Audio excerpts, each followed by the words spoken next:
Here is an article that was actually printed in an American newspaper in 1961. So about what, 64 years ago.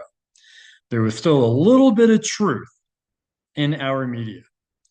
The Farmville Herald, Chattanooga, Tennessee, says Red Plan 1912 to 1961. It is quite disconcerting sometimes to look at statements of purpose in the distant past and to compare the event of the present with them. In 1912, Israel Cohen, a communist spokesman in England, was quoted on his aims for a racial program for America. This is what he said. Quote, "We must realize that our party's most powerful weapon is racial tension. By propounding into the consciousness of the dark races that for centuries they have been oppressed by the whites, we can mold them to the program of the Communist Party. In America, we will aim for a subtle victory while inflaming the Negro minority against the whites. We will endeavor to install in the whites a guilt complex for their exploitation of the Negroes.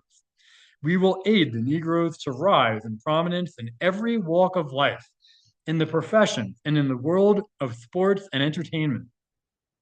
With this prestige, the Negro will be able to intermarry with the whites and begin a process which will deliver America to our cause." Unquote.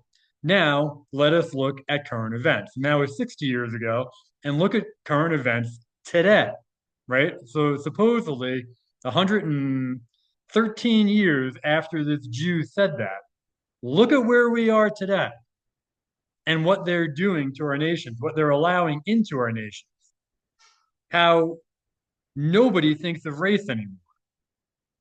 And obviously, we can see the result of that as everything is disintegrating. And especially in all in white nations anyway, right?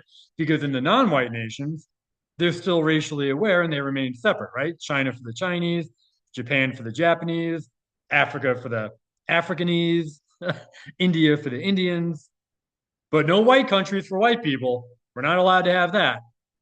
So, been planned long, long ago.